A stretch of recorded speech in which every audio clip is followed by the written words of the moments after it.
Suppose कीजिए कि आपके एक हाथ में फ़ोन है, दूसरे हाथ में कोई बोतल है, कोई कप है या कोई मग है। आपने शायद कभी इतना डिटेल में नहीं सोचा होगा, लेकिन एक बार एनालाइज कीजिए कि आपके हाथ में जो फ़ोन है कितने सही तरीके से फिट हो जाता है। लाइक जो आपका पाम का साइज़ है और फ़ोन का साइज़ कितने सही प्रोपोर्शन बना हुआ है। अगर हम कोई कॉफ़ी मग की बात करते हैं तो कितने सही तरीके से आ जाता है, लाइक वो ग्रिप नहीं हो सकता, उसको पकड़ने हैंडल कितना सही बनाया गया है। या आपको बोतल की बात करेंगे तो कोई बोतल ऐसे रैंडम नहीं बनाई जाएगी, बहुत बड़ा साइज़ की बना देगा।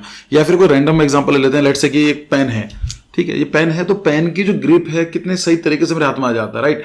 कोई ऐसा नहीं साइज बहुत बड़ा हो गया उसका, या फिर कोई साइज बहुत छोटा है जिसे पकड़ने में दिक्कत हो रही है।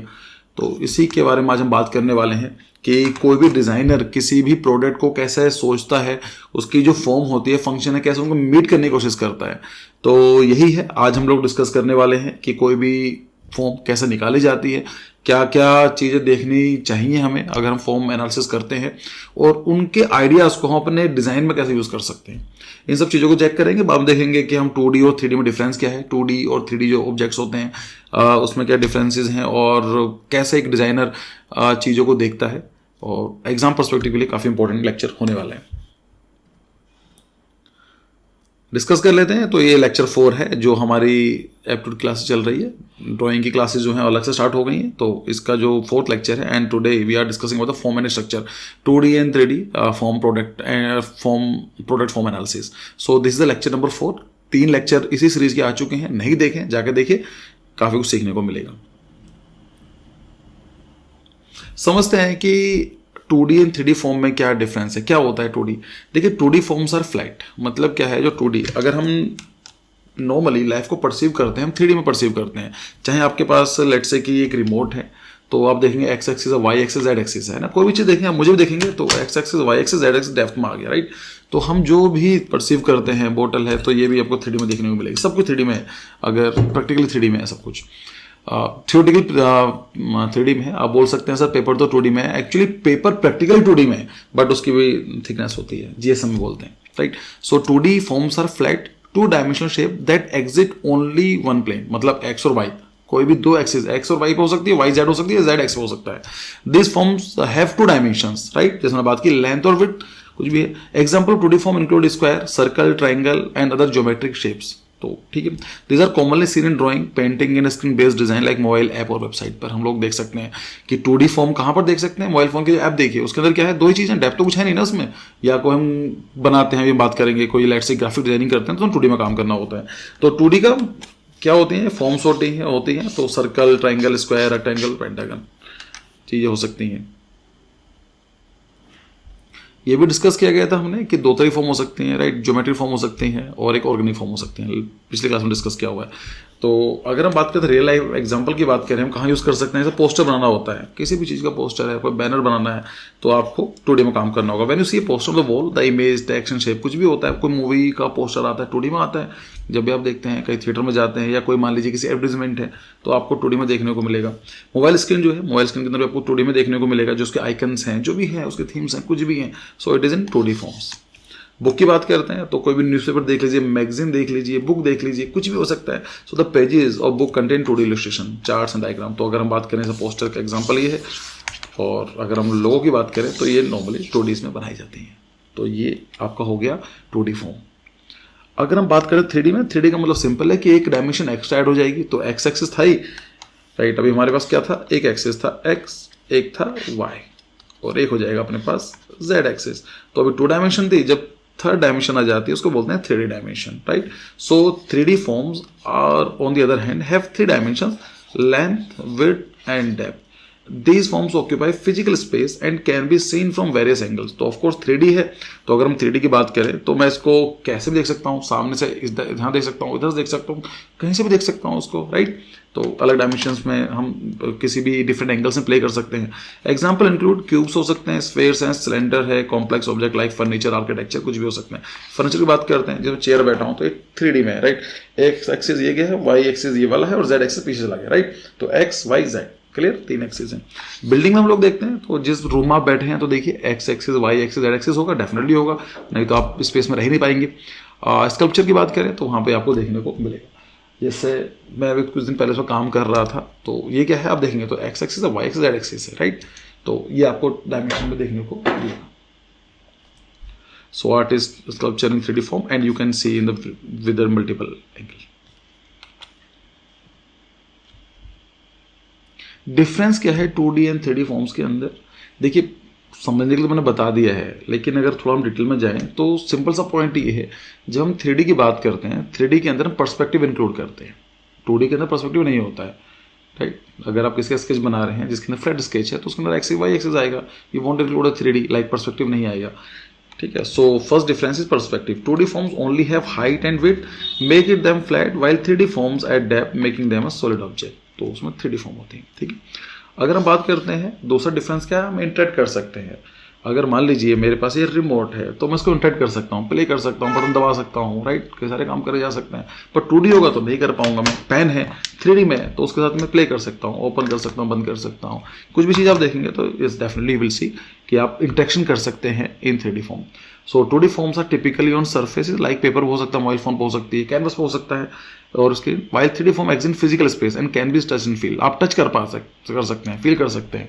मेरे पास एक सिलेंडर है, एक छोटा सिलेंडर है, तो आप उसको देखेंगे तो उसके अंदर क्या है, x y and z axis देखने को मिलेगा. तो I can touch it, right? It's my paper weight, तो मैं उसको कहीं भी रख सकता हूँ.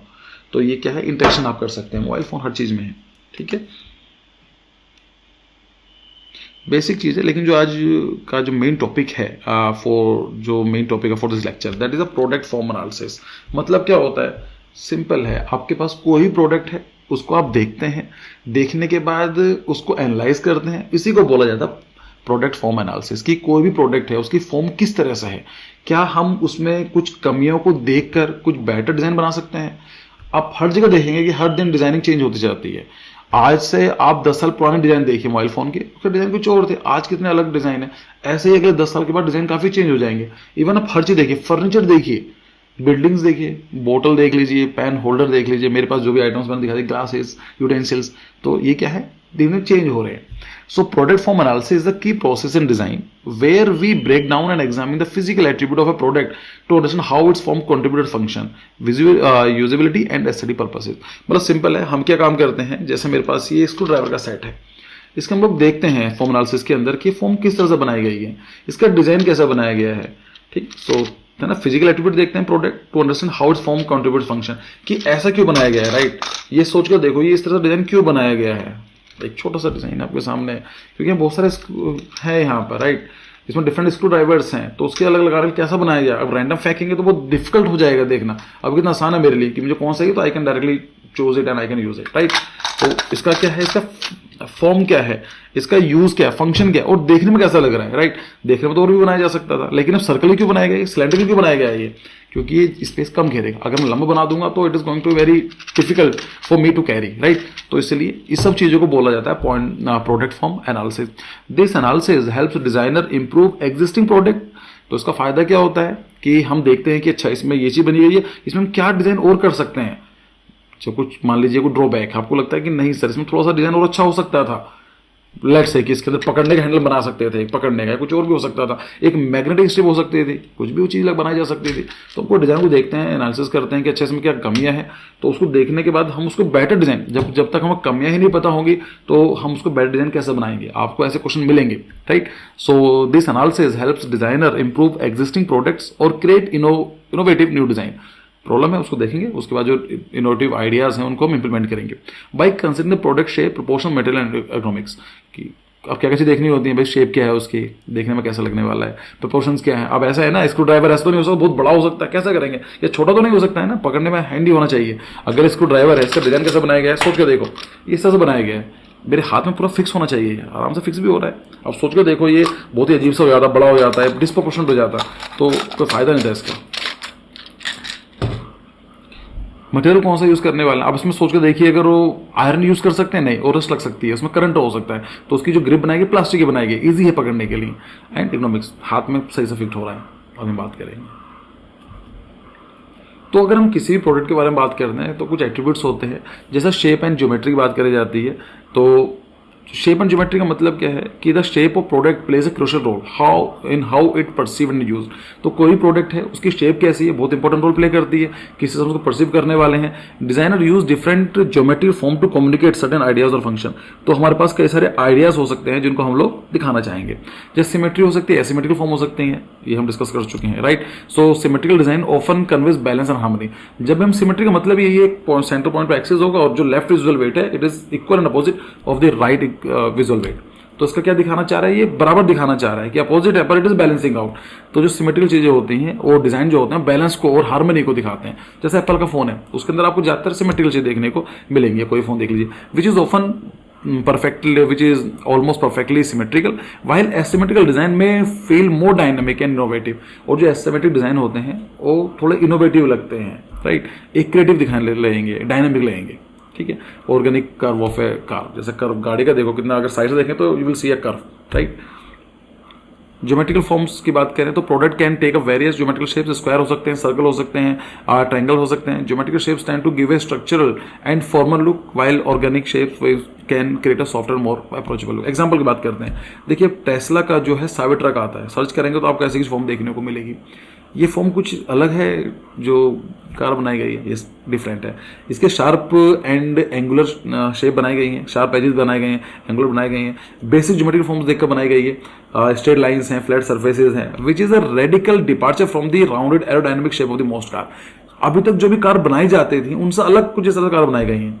These shapes give it product a futuristic and robust idea। भाई सब लोग ऐसा काम कर रहे हैं, एक आदमी नया काम कर रहा है, इसका मतलब क्या है, फ्यूचर के बारे में फ्यूचरिस्टिक सोच रहा है, कुछ इनोवेटिव सोच रहा है। तो कहीं ना कहीं टेस्ला ट्रक ऐसा ये दिखाने की कोशिश करता है। कम्युनिकेटिंग पावर एंड इनोवेशन, भाई सब लोग ऐसा काम कर रहे थे, कुछ नया डिजाइन है ना, तो दिखाई दे रहा है कुछ कोई पर्सन है जो नया कुछ सोच रहा है, तो फ्यूचरिस्टिक के बारे में बात कर रहा है, ठीक है। प्रोपोर्शन से स्केल बहुत मैटर करते हैं। तो अगर हम किसी फॉर्म एनालिसिस के बारे में बात करते हैं उसका प्रोपोर्शन क्या है एंड स्केल कैसा है, उसका दोनों डिफरेंस क्या है, लास्ट लेक्चर में बता चुका हूं, दोबारा मैं यहाँ पर डिस्कस नहीं करूंगा। तो नहीं है, वीडियो पोस्ट करो, जाकर चेक कर लो। So proportion refer to the relationship between the different parts of the product and scale refer to the size in relation to the surrounding. Simple है, दो डिफरेंट बॉडीज हैं तो इनको आपस में कंपेयर करते हैं तो स्केल होता है। अगर एक ही बॉडी के डिफरेंट पार्ट्स हैं उनको कंपेयर करते हैं, प्रोपोर्शन बात करते हैं, right. So good proportions and scale ensure that the product is functional as such placing an appropriately sized of our intended use. Phone अगर मैं बहुत बड़ा बना देता, क्या आसान होता उसको कैरी करना, या बहुत छोटा बना देता, क्या सही रहता? नहीं। सोच के देखो, टाइपराइटर, कीबोर्ड है, आप कुछ भी चीज़ नोटिस करो, कीबोर्ड देखो उसके कीज बहुत छोटे होते हैं। भाई मैं आपको एग्जांपल देता हूँ, मैं जो यूज़ करता हूँ, मेरे पास मैकबुक प्रो है 16 इंचेस का, तो इसका जो कीबोर्ड है वो थोड़ा सा बेटर है, बड़ा है इन टर्म्स ऑफ साइजेस। जो मेरी वाइफ के जो लैपटॉप है उनके पास है 13 इंच का है, मेरा 16 इंच का है। तो मैं जब इसमें टाइप करता हूं तो मेरी स्पीड बहुत ज़्यादा होती है, लेकिन ज़्यादा फर्क नहीं है। अगर आप नोटिस करेंगे तो पता नहीं चलेगा आपका, बोलेंगे सर सेम साइज तो कीबोर्ड का। लेकिन जब मैं उनके लैपटॉप पर काम करता हूं तो बहुत ही अनकंफर्टेबल, लाइक मेरी स्पीड बहुत कम हो जाती है, उसमें गैप थोड़ा सा कम है तो टाइप नहीं आता। तो ये फर्क पड़ता है कि स्केल प्रोपोर्शन कैसा काम करते हैं। एक आईपैड सोच कर देखो, एक मोबाइल फोन है, एक लाइक आईफोन है और आईपैड है, दोनों साइज का तो फर्क है, सॉफ्टवेयर सेम है, आई थिंक सब कुछ सेम से ही रहता है, लेकिन क्या है, साइज का फर्क है। सो प्रोपोर्शन, तो ये it's important to balance the proportions of different parts to create harmony in the design. Proportion सही होने चाहिए, ऐसा ना हो कि मोबाइल फोन है आपके पास और जो सेंटर वाला पार्ट है, जो उसका होम बटन है, वो बहुत बड़ा है, मजा नहीं आएगा, या फिर बहुत छोटा है, वो भी नहीं है। तो प्रोपोर्शन वाइज सही होना चाहिए। For example, handle of a cup should be proportion to the size of a cup itself to ensure ease of use. अगर मेरे पास कोई मग बनाया गया है, उसका हैंडल ना तो बहुत छोटा हो सकता है ना ही बहुत बड़ा हो सकता है, it should be in proportion, इसमें ईजी हो पकड़ने में, अच्छा लगे। स्केल की बात करें, so the size of product can change how user interact with it. A large product like couch need to fit the shape of the couch जो है, mobile small handle product like mobile phone need to comfortably hand, जो भी है। अगर मैं chair की बात कर रहा हूँ तो इतनी बड़ी होनी चाहिए कि मैं बैठ सकूँ। अगर बात करता हूँ अपने सोफा की, तो इस साइज का होना चाहिए कि उसके अंदर बैठ के कंफर्टेबल रह सकें, राइट। तो यही चीज़ बात की है। मोबाइल फोन की बात कर रहे हैं तो ऐसा होना चाहिए मैं पकड़ सकूँ हाथ से उसको। उसका फायदा क्या होगा, mobile phone it is not mobile, तो उसका कोई यूज़ नहीं है, ठीक है। तो यही चीज़ है। एग्जांपल की बात की जाती है आईफोन और आईपैड के अंदर। सो द आईफोन और iPad have similar design but different in scale. दोनों का क्या है, स्केल डिफरेंट है, बाकी साइज सब कुछ सेम है। The iPhone is small enough for hand held use while the iPad is larger design to task like reading और watching videos the benefit with the bigger screen. Difference यही है। अगर मुझे काम करना होता है तो मेरे मोबाइल फोन पर काम करना होता है, फोन पर बात करनी होती है, बट सपोज करो कुछ सोचना है, टाइप करना, बुक पढ़ना, तो I will prefer my iPad. ये डिफरेंस कुछ नहीं है, सिर्फ साइज का फर्क है। तो ये चीज़ होती है। मटेरियल बहुत इंपॉर्टेंट रोल प्ले करती है, कौन सा मटेरियल आपने यूज़ किया है। अभी आईफोन 16 लॉन्च हुआ है तो कुछ और बता रहे हैं टाइटेनियम, उससे पहले अपने कौन कौन से आते थे, पहले स्टील के आते थे, फिर अलग कोई गोल्ड प्लेटेड वगैरह यूज़ करता है, right. So material used in a product significantly influence both in form and function. Different material offer different tactile qualities. तो जैसे कुछ क्वालिटी जो कुछ टेक्सचर रबर का है तो स्मूथ होगा, सॉफ्ट होगा। अगर मान लीजिए मैं एक स्टोन की बात करता हूँ तो उसका हार्ड होगा, है ना। तो स्मूथ, रफ, हार्ड, सॉफ्ट ये टेक्सचर हो सकते हैं and can affect the product durability, weight and visual appeal. Material selections क्या है? Product design for heavy use में need study material like metal और plastic, while items mean to convey luxury might use glass, wood and leather. देखो, सोच कर देखो, जो महंगे पर्सेज आते हैं वो लेदर फैब्रिक में आते हैं, लेदर कवर आते हैं। कोई ग्लास की जो होती है बहुत ही ऐसा लगेगा कि बहुत ही क्या बोलते हैं उसको, मुझे वर्ड याद नहीं आ रहा है, but it something is glass, तो लाइक बहुत ही ऐसा लगेगा कि रिफाइंड टाइप का है ना। तो अगर आप उसको दिखाना चाहते हैं ये है। और अगर आपको ऐसा कुछ यूज़ करनी है जो रेगुलर यूज़ की जाएगी तो उसको बेटर है कि मेटल यूज़ करें, आप प्लास्टिक यूज़ करें, ठीक है। टेक्सचर्स एंड फिनिशेस, तो मैट है या ग्लॉस है, रफ है या स्मूथ है, हार्ड है या सॉफ्ट है। These choice affect how a product feel in the user hand and how it looks in different lighting conditions. जैसे हम मैकबुक एयर की बात करते हैं तो उसका डिज़ाइन कैसा बनाया गया? एल्यूमिनियम का डिज़ाइन बनाया गया, प्राइमरी मटेरियल इसमें यूज़ किया गया है, तो एक स्लीक प्रीमियम लुक देता है, लाइट वेट फील कराता है, तो कहीं ना कहीं दिखाता है कि पोर्टेबिलिटी को प्रमोट कर रहा है, लाइट वेट होता है, तो मटेरियल भी है। फिर आता है फंक्शनलिटी एंड इकोनॉमिक्स। देखिए, इकोनॉमिक्स का मतलब क्या है? इकोनॉमिक क्या है? साइंटिफिक डिसिप्लिन है, मतलब एक तौर तरीका है, साइंटिफिक ही है। साइंटिफिक का मतलब क्या है? ये कुछ श्रद्धा के ऊपर बेस्ड नहीं है, it is not based on the trust और belief, it is based on the some observations, fact, theories, laws, equations, इनके ऊपर है। सो इकोनॉमिक क्या है? It is a scientific discipline concerning with the surrounding of the interaction among human and other element of a system. मतलब क्या है? एक scientific discipline है जो इसमें डील करता है कि एक ह्यूमन है और जो उसके डिफरेंट फंक्शंस हैं, जो उसका इकोसिस्टम बना हुआ है, उनके साथ जो इंटरेक्शन है वो किस तरह का है। जैसे मैं भी ये रिकॉर्ड कर रहा हूँ आपके सामने, तो इस सोच कर देखो इस रिकॉर्डिंग में क्या क्या जो पूरा एक सिस्टम बना हुआ, क्या क्या एलिमेंट्स हैं।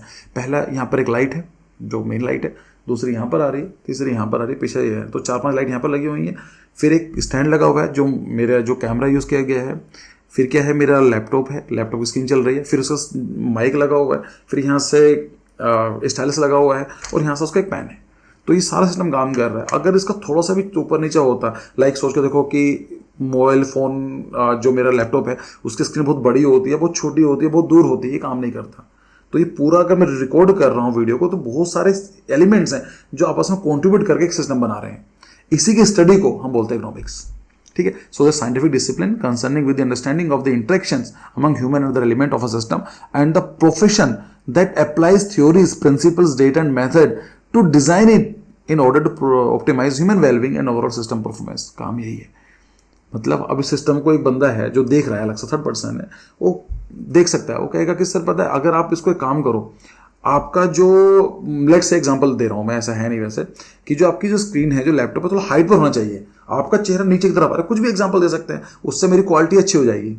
तो इसी के बारे में स्टडी को बोला जाता है इकोनॉमिक्स, ठीक है। सो फंक्शनलिटी और इकोनॉमिक्स के बारे में बात करते हैं। सो फंक्शनलिटी का मतलब यही है कि जो चीज़ बनाई जा रही है उसका जो नीड है वो मीट कर रही है, नहीं कर रही है। अगर आपने कॉफ़ी बनाया हुआ है तो ऐसा होना चाहिए कि उसमें कॉफ़ी आ जाए, ऐसा भी ना हो कि पकड़ने में दिक्कत हो रही है उसको, right. So a well design form should support the products functions and make it easy for user to interact with it. Economics is a study of the how product can be designed to fit the human body and its movement.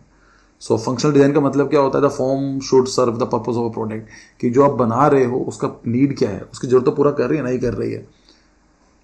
For example, the shape of a kitchen knife should be allow for a comfortable grip and easy cutting motion. भाई अगर आप knife design कर रहे हैं तो ऐसा होने से पकड़ने में आसानी हो ना उसको, इतना बड़ा उसका हैंडल होना चाहिए, बहुत बड़ा ना छोटा ना हो, ग्रिप अच्छी हो, जिससे कि वेजिटेबल काट रहे हैं, कुछ भी काट रहे हैं, इजीली कट हो सके। Economics, this is specifically important in products that require extended use such as office chair, keyboard, and tools. The foam should reduce discomfort and fatigue, making the product more user friendly. Example देता हूँ, मेरे पास एक pencil है, ये art tool के नाम से है, 6B पेंसिल है, राइट। ये आई थिंक मोटी पेंसिल है। अब मेरे पास और पेंसिल भी हैं, लाइक ये तो मैं खुद ही काम कर रहा था, मुझे बैम्बो का मिला तो मैंने क्या करा, कोशिश करी कि ये एक मेरा हैंडमेड है, राइट। तो बैम्बो का मुझे तो अच्छा प्लांट लगता है बैम्बो। मेरे पास 5-6 तरह के प्लांट्स हैं, बहुत बड़े बड़े प्लांट्स हैं। तो उसको हम साफ़ कर रहे थे तो मैंने सोचा रिफिल डाल कर देखता हूँ, तो ये छोड़ो। अब मैं इस पेंसिल से कंपेयर करता हूँ, इस पेंसिल से काम करता हूँ मैं, तो मेरी प्रोडक्ट भी अच्छी रहती है, मैं आराम से ग्रिप आ जाती है उसकी। लेकिन ये देखने में आपको भले अच्छी लग सकती है, F6B की है, ये है अच्छी सी है, पर उसमें काम करते मुझे अच्छा नहीं लगता, कंफर्टेबल नहीं होता हूँ। क्यों? क्योंकि काफ़ी बड़ी है, इसका जो साइज़ है बहुत बड़ा है, वो फील नहीं आता है स्केच करने का। तो ये चीज़ होती है। So the form should reduce discomfort, तो यही है कि कंफर्टेबल होनी चाहिए, फटीग ना हो। जैसे यहाँ पर एर्गोनोमिक माउस है, तो माउस है design to fit in natural curve of a human, reducing strain on your wrist during long period of use. Example देता हूँ आपको, एप्पल जो माउस आती है आई थिंक 8-9 हज़ार रुपये की आती है। हम जो नॉर्मल यूज़ करते हैं वो 400, 500, 800, 1000 रुपये की अच्छी माउस हो जाती है, बट एप्पल वाले देते हैं 8000 की माउस। देखने में बड़ी अच्छी लगती है, बड़ा प्यारा डिज़ाइन लगता है, लोग चलाएंगे तो बड़ा अच्छा लगेगा, बट अगर हम ऑटो कैड पे वैसा बड़ा काम करना होता है तो आई डोंट फील कि वो कंफर्टेबल है। मतलब ये मेरा ओपिनियन है, शायद कोई यूज़ करता होगा उनको अच्छा लगती होगी, बट मुझे लगता है कि वो अच्छी से डिज़ाइन नहीं की गई फॉर द एक्सटेंडेड यूज़। और देखते हैं एस्थेटिक अपील कि देखने में कैसी लग रही है। मुझे लगता है सबसे इंपॉर्टेंट रोल तो यही है, जब तक कोई चीज़ देखने में अच्छी नहीं लगेगी तो हम उसको लेते ही नहीं है। एक बार की एग्जांपल देता हूँ मैं, पौंडीचेरी में गया हुआ था, तो वहाँ पर क्या होता है कि क्या बोलते हैं उनको, जो धूप बत्ती टाइप अगरबत्तियाँ होती हैं ना, स्मेल होती हैं, स्टिक्स होती हैं, नॉर्मली 5-10 रुपये की मिल जाती थी। कहीं पर भी लेंगे उस आज से करीब 8-10 साल पहले की बात है, मिल जाती थी। लेकिन वहाँ पर क्या था, हम वहाँ देख रहे थे तो उन लोगों ने क्या किया, बड़ी प्यारी सी पैकिंग कर रखी थी उसकी, और पैकिंग ऐसे हैंडमेड पेपर की, और बड़ा ऐसा लग रहा था उसके सेम 50 रुपये 60 रुपये के नाम से लगा रखी थी उन लोगों ने, 50 रुपीज़ 60 रुपीज़। और लाइक मैं रोक नहीं पाया अपने आप को, मुझे पता था कि इसकी वैल्यू 5 रुपये 10 रुपये से ऊपर है ही नहीं, I am just paying for its packaging charges. लेकिन इतनी अच्छी लग रही थी मुझे, तो मैंने उसको 3-4 पैकेट लिए। ये चीज़ें होती हैं कि हम उसको देखने में कैसा बनाते हैं। अगर देखने में कुछ अच्छी नहीं होगी तो हम नहीं लेंगे। आईफोन का जो डिज़ाइन है बहुत ही एलिजेंट डिज़ाइन बनाया जाता है, लोग उसे लेते हैं, भले ही वो तो खैर आजकल तो अलग ही चल रहा है कि शो ऑफ का हो गया या फिर क्या है, मैं उसमें नहीं जाना चाहता हूँ। लेकिन हाँ, एस्थेटिक चीज़ है बहुत इंपॉर्टेंट, एस्थेटिक जो वैल्यू है, इट्स अपील है, इट्स प्लेस वेरी इंपॉर्टेंट। और सोच के देखो, आपने कोई भी, अगर आप किसी शॉप पर गए हैं अपने लिए कुछ कपड़े का क्लोथ खरीदना चाहते हैं, कभी आपने क्या देखा पहले? उसके लुक एस्थेटिक देखा है ना, ये फैब्रिक चूज करा है आपने, आप फैब्रिक नहीं देखते हैं, आप प्राइस नहीं देखते हैं, प्राइस देखने में कैसा लग रहा है। अल्टीमेटली सब कुछ उसी पर रोल प्ले करता है। और डिजाइनर काम ही ये होता है कि देखने में चीज़ें खराब ना हो। अगर देखने में चीज़ें खराब हैं, वो प्रोडक्ट अच्छा नहीं है।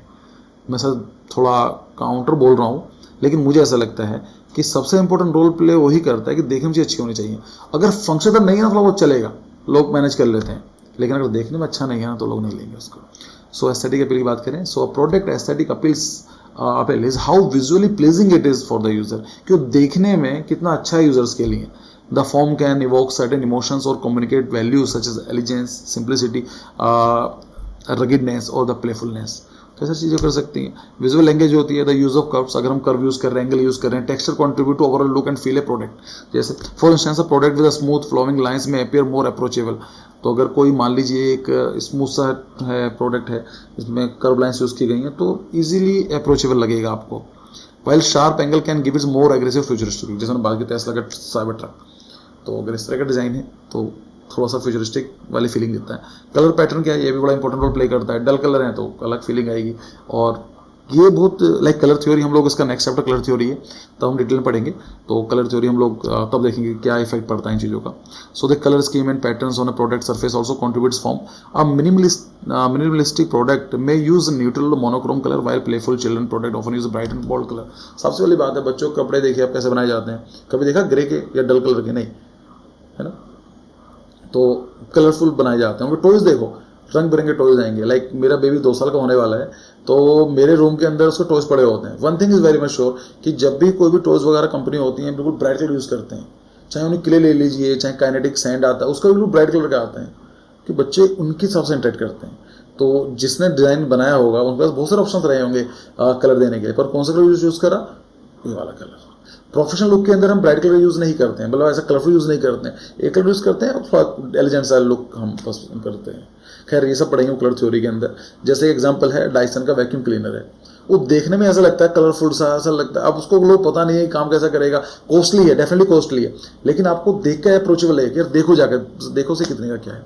So Dyson vacuum cleaner are known not only for their powerful suction but also for their sleek modern design. देखने में लगता है ठीक है, जैसे उनके ब्लेडलेस फैन आते हैं, मैंने कई बार सोचा उसको लेकर चलने के लिए, but the price is like 20,000 rupees. Being an Indian सोचना पड़ता है, मतलब सोचना क्या है कि लगता है कोई यूज़ नहीं है, देखने में अच्छा लगा ठीक है। मैंने बताया ना कि अगर कोई चीज़ देखने में अच्छी है हम कहेंगे अप्रोचेबल, तो वो चीज़ ऑटोमेटिक हो जाती है अप्रोचेबल।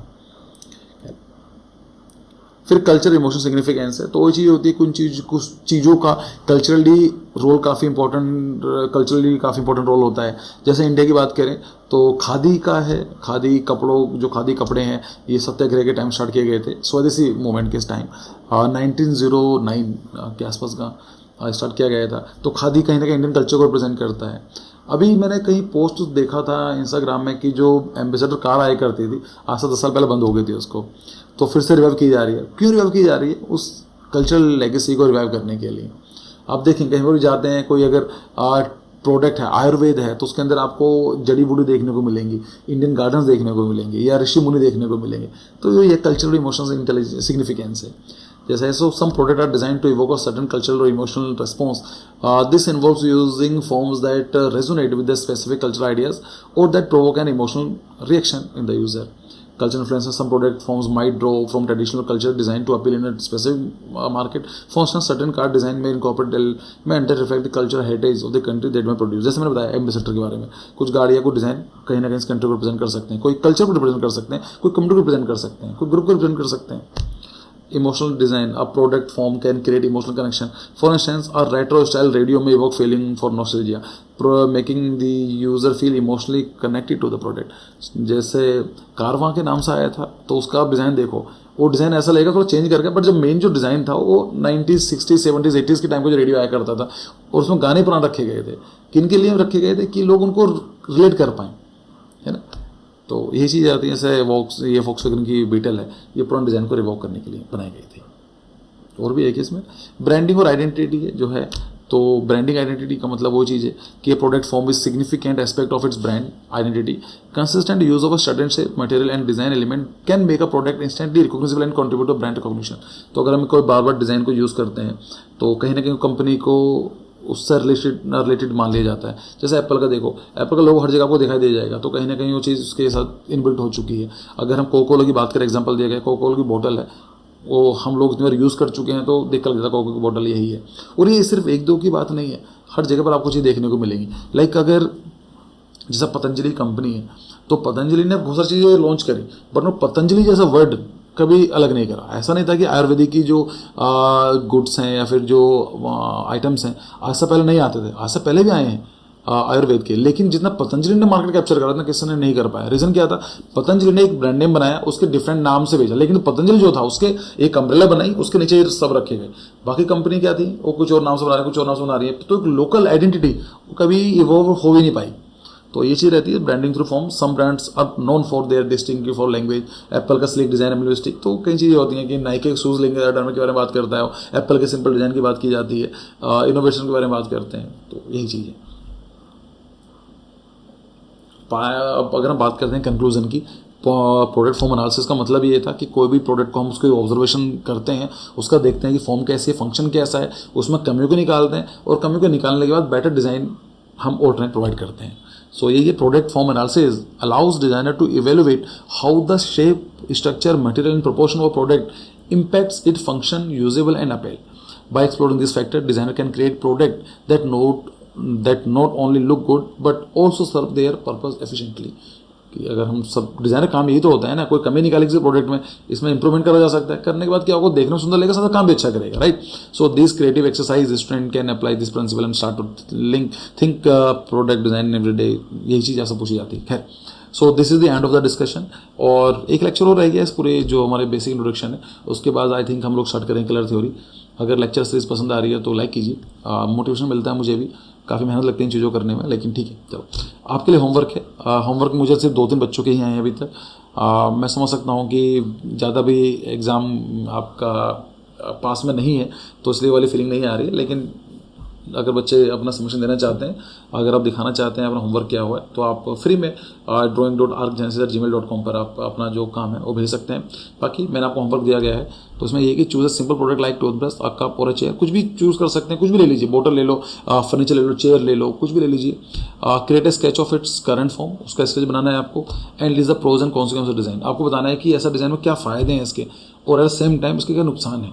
जब तक आप एनालिसिस नहीं करोगे ना, ये बहुत इंपॉर्टेंट लेक्चर था आज का, ये एनालिसिस बहुत ज़रूरी है। आपको एग्जाम्पल मिलेंगे ऑब्जर्वेशन करने के, फिर आप जब तक आपको पता ही नहीं चलेगा कि आप क्या गलत है उसके अंदर या कैसा अच्छा डिज़ाइन बनाया जा सकता है, तब तो ऑल्टरनेट प्रोवाइड कर ही नहीं पाओगे आप। सो नाउ उसको करने के बाद सजेस्ट इंप्रूवमेंट और a complete design, focus on improve functionality, economics and aesthetic. अब काम ये चीज़ है, लेट्स से कि आपने टीवी ले लिया है एलईडी, उसका देखो फॉर्म क्या है, उसमें सोचो कैसा चेंज और भी करा जा सकता था जो उसे बेटर डिज़ाइन का हो। ठीक है, ये है। दूसरा क्वेश्चन क्या है, create a product by combining basic geometrical shape like cube, cylinder, cones, लेकर sketch out how this shapes could be use to create a innovative product such as table, मतलब वो है डिफरेंट शेप्स पकड़नी है, उनको बताना है कैसे उनको यूज़ और किया जा सकता है चीज़ों में। Explain how the form relate to its function, और आपको ये भी देखना है कि जो उसकी फॉर्म है वो उसके फंक्शन से कैसे रिलेट कर रही है। ठीक है, चलो, सो this is the end of discussion. I think आपको अच्छा लगा होगा, अच्छा लगा है तो लाइक कीजिए, सब्सक्राइब कीजिए, लोगों को बताइए। Bye bye.